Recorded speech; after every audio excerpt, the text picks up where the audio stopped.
could be, I think, could be put to better use than me just feeling secure or comfortable. It's like I want to kind of go, right, Libby, you've come through that now. You've come through that kind of. I think there's just a bigger sense of awareness and so that you can just get on with it and stop blocking yourself and stop self-sabotaging, in the way that we all did when we were young. There's a bit of me that understands now that I can face the I can face whatever comes up with it, to be honest, Ross. I think I was always quite brave. My dad was a fireman, and he got the biggest award for brave you can get, the 2 oak leaves. You got the oak leaves, which I wore on a jacket out to the Mars bar, and the jacket gets stolen. And I came back to tell him with absolute dread that I'd lost his oak leaves, and he was like, "So what?" They're all the wee bits of metal, But for me, this award for bravery was something that, So I suppose I just want to kind of go, right, what needs done? There's lots needing done. I want to be more. I want to be. My journey as an actor was never ordinary. Like, I have never been trained, Ross. I've never been at drama school. I left school at 17 and immediately started working in the Gorbals. And I was there for almost four full years in the early 80s when the heroin was rife and apathy was rife, if that's not a contradiction in terms. Apathy is rife, that's an oxymoron. And I was the arts worker there, and I started as a youth opportunity programme trainee. £23.50 a week was my wages, and I worked for. When were you there? 1980. 1980 to 1984 and a bit. So in fact, 79 was when we started, and I worked in the Gandolfi as soon as it opened 4 nights a week. So it was like basically 10 in the morning to 2 in the morning, 4 days of the week, But at that point, my storytelling was about changing the world and about, I think the first time I heard my guardian angel going, "Look, Libby, I know it looks really bad, but what the fuck do you know about it?" I was when I went to drama school to be a teacher. I didn't want to be an actor. I was at school had been such a difficult time for me that I just thought, I know what I'm going to do. I'm going to be a teacher that never makes a kid wrong. I'm going to be a teacher that there is no right or wrong. There's just self-expression, And I just wanted to. I still want to teach. I still love being in that realm where I'm supporting that journey. So my tandem career has always been what I still think about as community arts, and then my own work, But as a job and actor, I never, I never really fitted in. It's not my kind of. Whenever I went to parties with actors, which was probably one of those parties that we went to the last time, yes. There'd be lots of creative people, but they'd be singing show tunes and stuff, because they'd all gone to drama school and I've never been a student in my life, apart from being a student all my life. And and as you know, obviously we did psychology of vision together, but if I meet a teacher I love, I just follow them. I just save up. How long ago was that? How long ago we would have been on that? It would have been 15 years ago. Mm-hmm.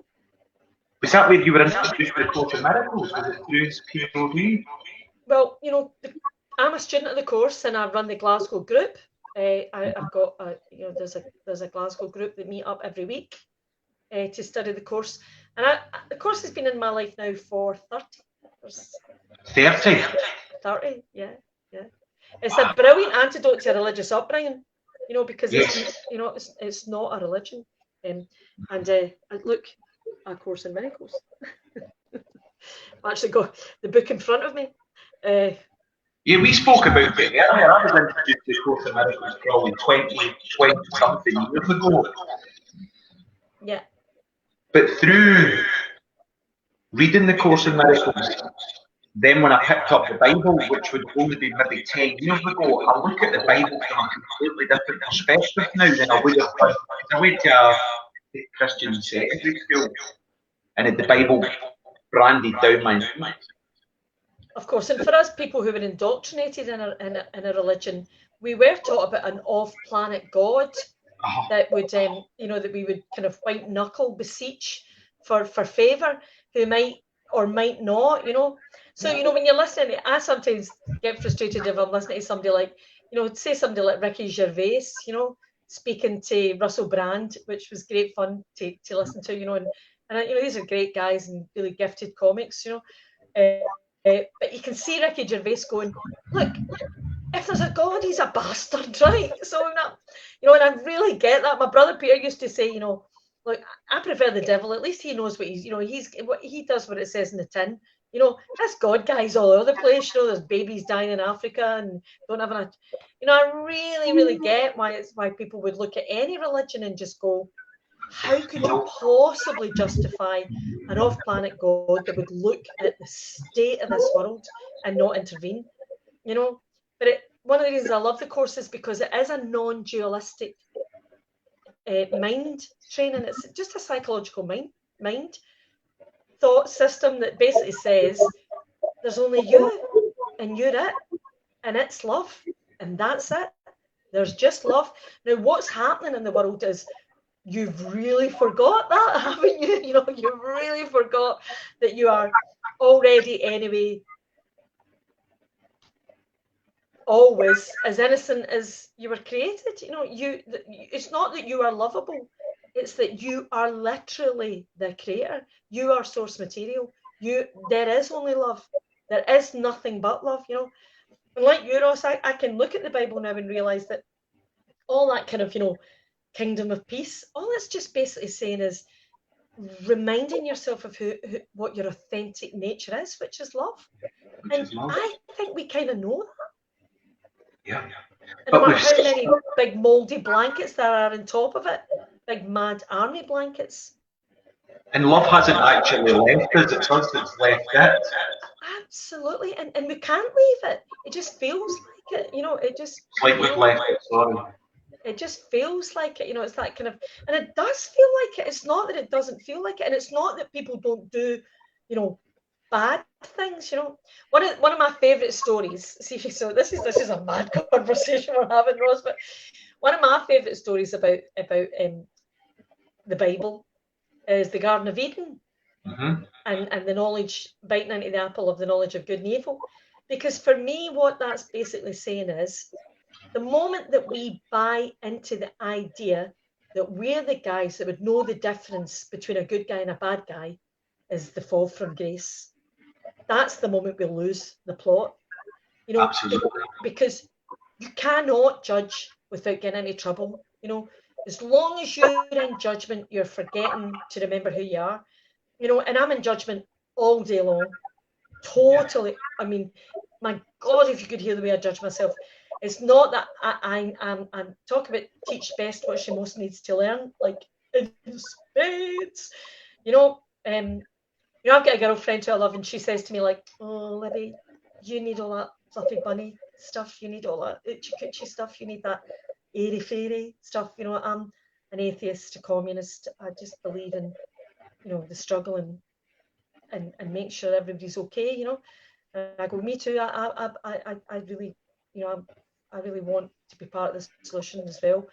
But see that journey that I'm on, that I call my spiritual practice. Oh my God. It's hard. Oh my God. I would rather just watch 3 episodes of Columbo till a wee drool comes out my mouth and my eyes glaze over and I'm eating at the same time. Who wants to really discern how accountable we actually are? It's hard work. It's so difficult because what it feels like we're doing is we're just walking about acting from old scripts and schemas which are harmful and erroneous. And when you're called to accountability, you're actually called to think, which means popping up here Totally. And do you know, it's one of the reasons I am a course student is because only with the backdrop of innocence, only with that backdrop, that we are truly, we have never left the garden No. and the truth of who we actually are as spiritual beings. Only that backdrop for me allows me to speak to myself and other people about accountability, because accountability is the only freedom there is. That is, it's so exciting. It's such an exciting journey, but because we're so afraid, what we hear is we hear responsibility. In fact, we don't hear responsibility. What we hear is, let's face it, it's your fault. What we hear is blame, and then right behind blame is shame, going, yes, we've got them, we now feel like shit, you know. And it, like the ego, the shadow will just constantly try and chameleon like twist the fabulous potential for accountability, which is freedom, into who are you talking to? No, I don't think so. No, it wasn't my fault. No, no. And it's like we give ourselves such a booby prize of justification and defensiveness. You know what I mean? And it's such a booby prize, that kind of my favorite line in the course is, and it's the only time the word is used in the whole big poem. And as you know, it's a massive book. It's the word beware, and it says, beware the temptation to perceive yourself as unfairly treated. And why I love that phrase is because it's so tempting. It's like we really think that's the best we can do for ourselves, is and we all know ourselves when we're like that, and other people when we're doing that kind of, no, Rose, wait to tell you what he said. No, it was worse than that. I was like, who are you talking to? Who are you talking to? I felt about that side. It's so tempting to perceive yourself as unfairly treated, whether it's somebody cutting you up in the car or somebody skipping the queue, or we think the world is happening to us.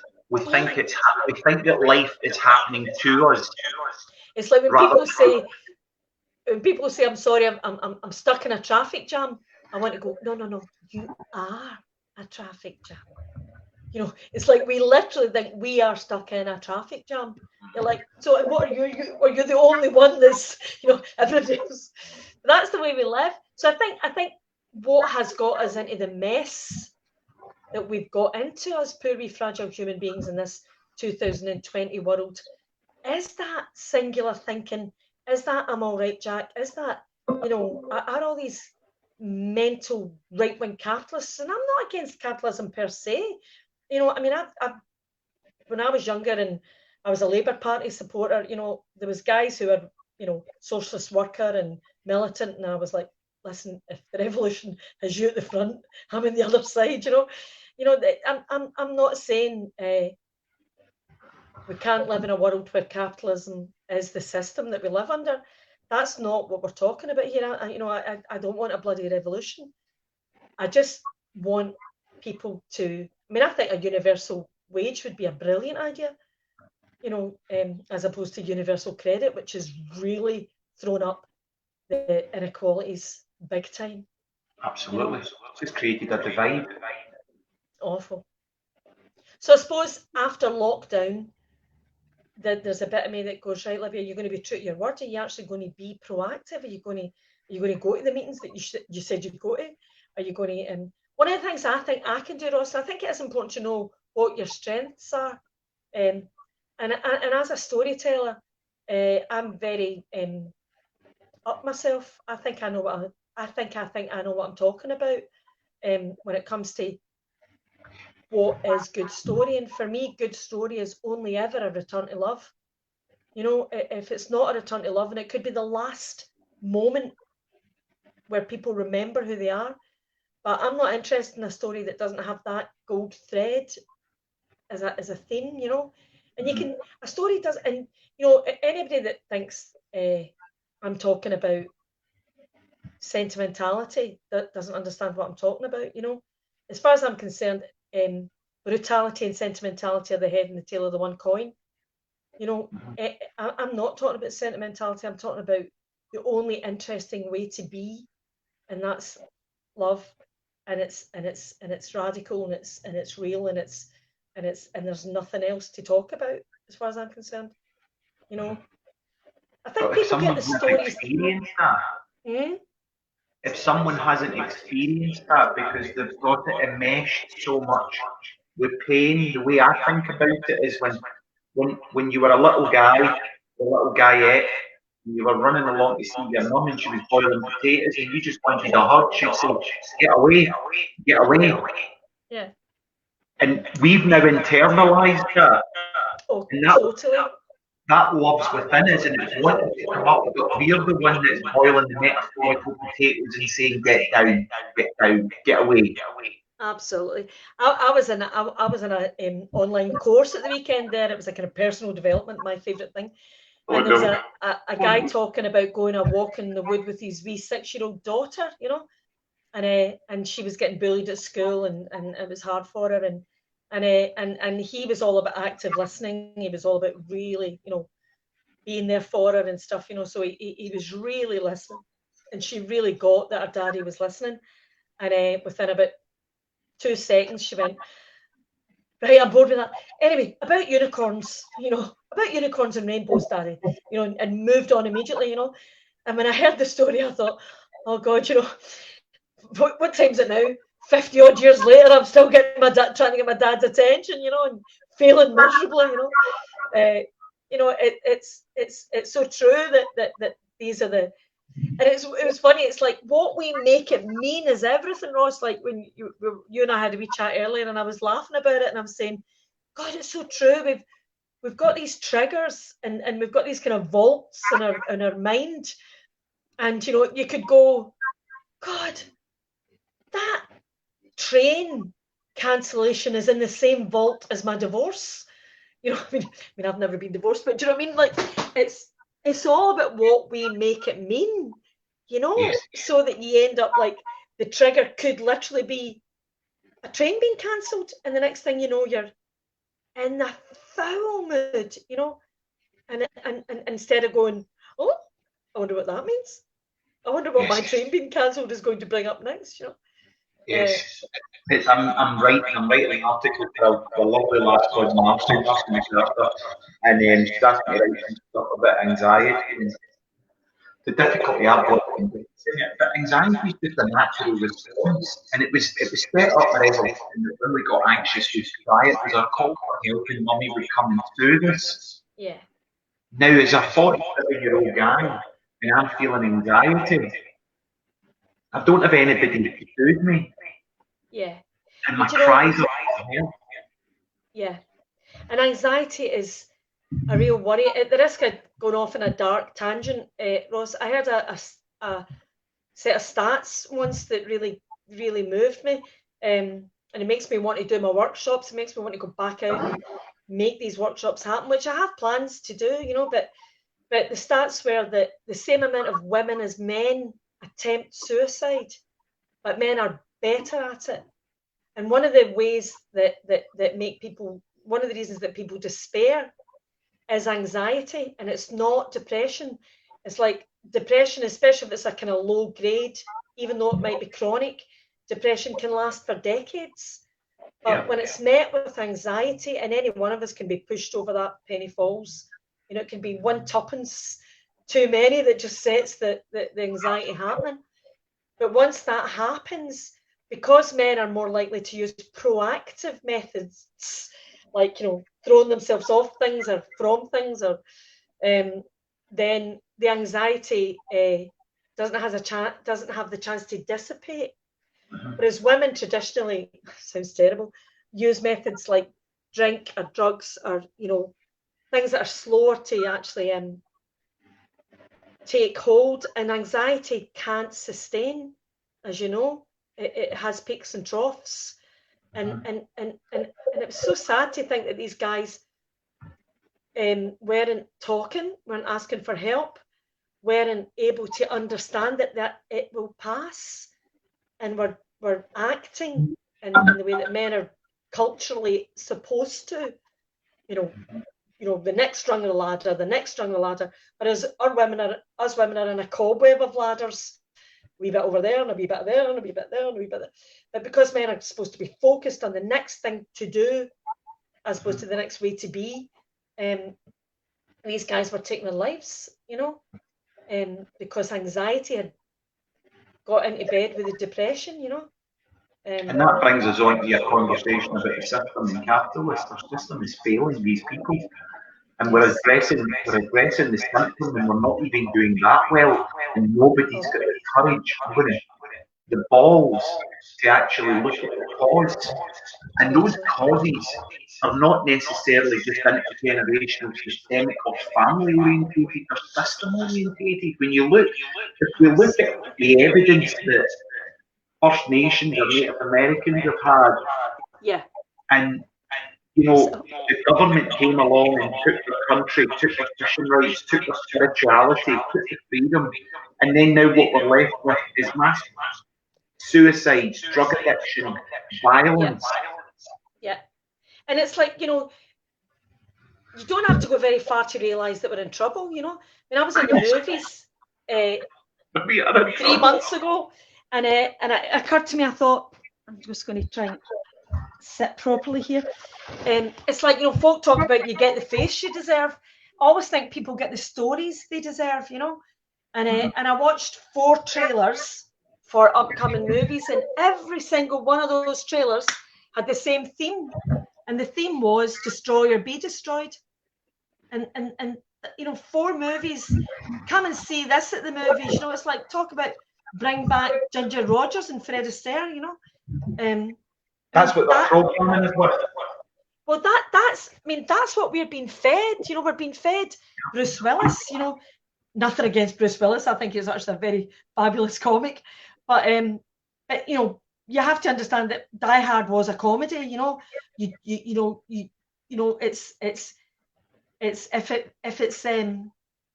if we're talking about cowboys and Indians in that kind of black and white way, let's be clear what's going on. Because there's I think I would sum it up this way, Ross, right? The difference between childlike and childish. So when you look at childlike, you're talking about the Dalai Lama, you're talking about the next upgrade, you're talking about the way to be, you're talking about Christ saying, listen to the children. And it's not a metaphor. Come to me as a child. And it's for a myriad of reasons. It's that level of openness, it's that wholeheartedness, it's that faith, it's that expectation of love, it's all of that, And then you get, the Boris Johnsons or the, they look like 5-year-olds. It's not an accident that Trump and Boris and the least favourite of mine, Lord Snooty, they all look about 5. They've they've stopped at that. In fact, 4, I would say. It's before sharing. It's before understanding. That kind of. Anyway, childishness is that need to defend your corner, that need to justify. Some of the best leadership qualities I've ever seen have been in people post rehab. Yes. I've worked in prisons. I've worked in detox. I've worked in lots of rehab situations. And when you're dealing with someone who's actually fought an addiction and came out the other end of it, like a wonderful friend that you and I have in common, Mike Delaney, what you've got in a person who's fought those demons is you've got leadership beyond anything I've ever seen. You've got someone who would no more judge than fly in the air. They wouldn't be. How could they come from judgment, knowing who they've been and what they've done? And Absolutely. Absolutely incredible courage, incredible gratitude, desire to give back in spades. A real sense of mindfulness around the moments that they're sober and clear, and and you've also got this never justifying their corner, always questioning, always open, always, and yet if you looked at it on a resume, you're like, I'm going for this big job here, and spent 15 years in the gutter, spent, kind of, 15 years, just hanging about, drug dens, nobody's going to go, that's the guy for me, And then the opposite is true. The opposite is true. These guys come out of these public schools and they are utterly dysfunctional. Totally.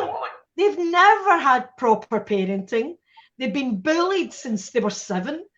They've been in a world of cutthroat exist, and we're supposed to kind of go, now there's leadership for you, It's like the royal family as well, it's a wonder they're not crazy here. And I say that with as much compassion as I can muster of a Tuesday evening before tea time. You know what I'm saying? Leadership. There's a whole new conversation about leadership, and it's about childlike, and I don't mean goo goo gaga. I mean hope, and bringing everybody with us. I remember doing the warm-up girl for Scottish Women. I did it for 7 years, and John Prescott, Margaret, and Tony Blair all turned up into the studio, and it was my job to collect them and take them into the green room and stuff. And Margaret Bennett, and the 3 of them were clearly friends, lots of carry on, lots of elbow jabbing and stuff, and it was all a conversation about who would be the next leader of the Labour Party. And I was very impressed by Tony Blair at that point. I just thought he spoke brilliantly, and he was charismatic and funny and really tall. I remember thinking he was, and John Prescott was really slagging about his hair because his hair was kind of sticking up and stuff. But anyway, that day in Scottish Women, he spoke about what happens when a society creates an underclass, below benefit, below, and he was brilliant about it, absolutely brilliant about it. And he basically said, if you want to go fast, go on your own. If you want to go far, we take everyone with us, or nobody gets anywhere. Ultimately, it will all eventually crumble. And all you'll be doing if you don't enroll everyone and try and control people is stave off mutiny. I mean, I'm making it better than it was, But, that thing of realizing that, it's that thinking, it's that individualistic thinking that's got us into trouble. Yes. We really need to start looking after each other, and that includes other people's children across the globe.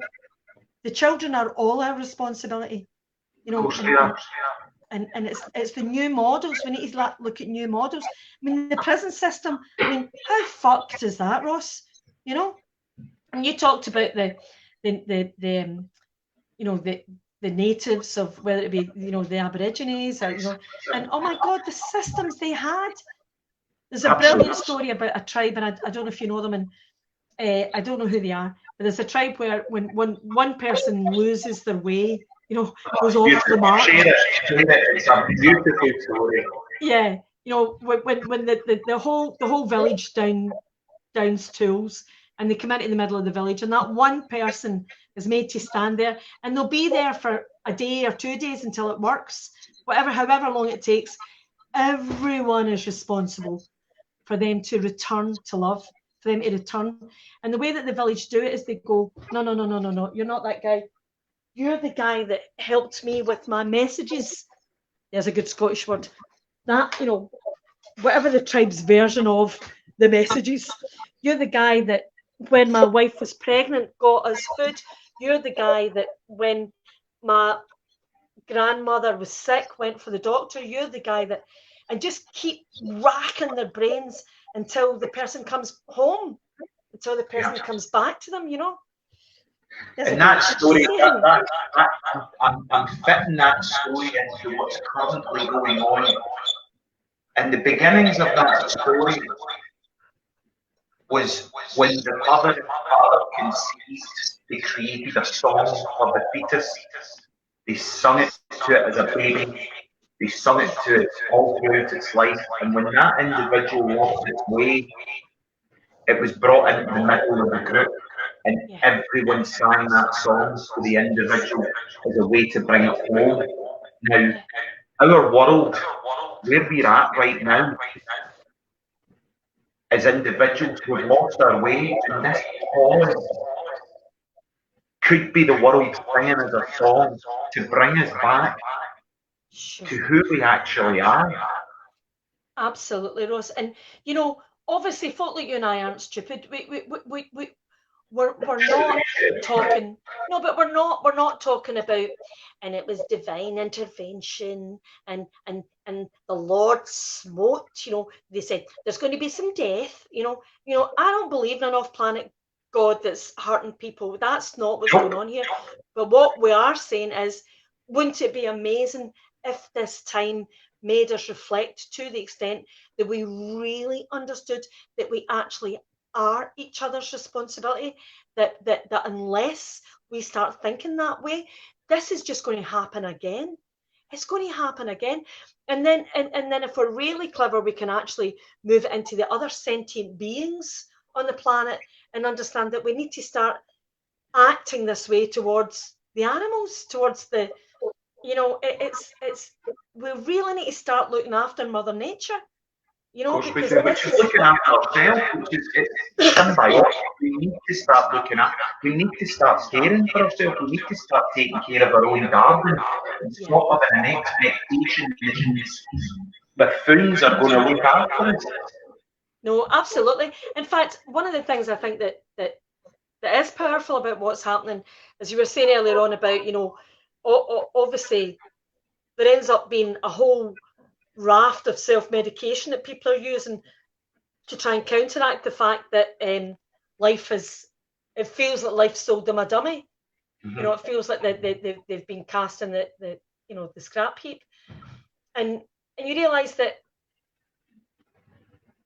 it takes a long time before a society starts to spit out homeless all over the streets, and it happens way back when they start closing down support, mental health support, well-being support. There's so many ways that these Tories started to dismantle those support systems, and I mean, I'm sure you were like me, Ross. There was times when I would go to London and I would go, oh, homeless people in the streets, this will never happen in Scotland. You wouldn't see the likes of this in Glasgow, and flooded with it. But as you're speaking there in the recovery world, we have a saying that your relapse happens miles before you picked up a substance or alcohol. And what you're saying is the effect, i.e. homelessness, social divide, that didn't just happen. That happened years ago. The relapse of what we're currently as a society living in didn't just happen last week or last month. Yeah. That relapse began in the way the world was thinking and our behaviour and actions long time ago. Absolutely. And there's so many truths about what it is to be human that we've forgotten, and amongst all these what I would call false idols. I mean, it's like, me and my son have a joke about me getting a real job, right? and I'll say to him, do you know, Brian, art's older than agriculture. Art's older than time as we know it. The desire for a human being, like, so kids will come up to me, especially when I was in Riverside. Kids would come up to me and they go, oh, I want to be famous. And I would go, what for? And they would go, for the money. And I go, no, famous for what? And they would go, oh, I don't know, ain't a footballer or a pop star or an actor or something like that. I just want to be famous. And I go, no, you don't. I go, I do. I go, no, you don't. And if I can work with that kid, and sometimes that conversation would happen at the beginning of a series of workshops or something, what I'm actually trying to say is every single one of us needs to find a way to express who we believe we are, and for it to be heard and seen and met in some sort of way that makes other people say, I'm glad you're here. I'm glad you're. And the fact is that that's true for every single one of us. So you might have a pal that goes, "Okay, I'm not very creative," and I would go, "You are creating your every waking moment. You you create your joy, your stasis, your fear, your doubts. It's all happening in your head, all of it, all of it. And in a holy instant, you could change your mind. Absolutely. Absolutely. So for me, Ross, I think after the lockdown, I'm going to really start. I've got this joke that I'm an extrovert with an introvert trying to get out. So what are you going to do when lockdown comes out? Apart from you and I do a workshop in Glasgow. I'm going to take myself a wee bit more seriously. I tell you what. If there's anybody watching this, right, I sit at my front window and I look over at the tallest, thinnest steeple in Europe. Not the tallest, not the thinnest, but the tallest, thinnest steeple in Europe, which is the Webster's Church. And I want it, Ross. I want the whole building. I want the theatre. I've wanted it for about 10 years now. I want the whole building. I want the upstairs and the downstairs, the theatre, the cafe, the bar. I want to run every conceivable workshop. I want to run rehab. I want to run detox. I want to run improvisation. I want to run uniform banks. I want to run the cafe. I want to for the Is it for sale? To sell. No, I'd have to win the lottery or something, or I'd have to persuade the Church of Scotland or 4 Acres, the charity, that I can bring in the folk that will make that work, and I know I can. I've no doubt. Is it run by the Church of Scotland? Yeah, I've no doubt that I could man it. I've no doubt I could get them to the footfall to happen. Absolutely no doubt. I've no doubt I could tell the theatre that would happen, the stand-up that would happen, the TED Talks that would happen, the magazine on stage programs that could happen. I could bring in every single creative, spiritual, active, radical person I know and create a posse for that space. But you know what I would even do? I would even do dog training. There you go. I just know it could be team-handed over there. So that I would like to die as an old lady, knowing that I ran that theatre that just was buzzing with workshops, and I would have a regular weekly improv class, because improvisation is the answer to everything, Ross. Did you know that? Yep. Improv is basically yes and ... which is how to live. Yep. You say yes first, so and that's wait for the opening. You say yes to whatever's happening. You go yes. You don't shake your fist at the heavens and go, it ought to be different, if only, because that's just a waste of time. So first of all, you say yes, and then you show up. You don't just turn up, you show up. And that's the and. There's me. And then you put in to place your spiritual practice, which is the ... And you make a difference.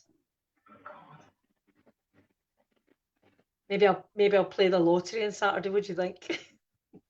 I think it's been an absolute gem connecting you again. Do you know that? Well, let's do it again. Let's go to Falkirk and meet up with Mike Delaney.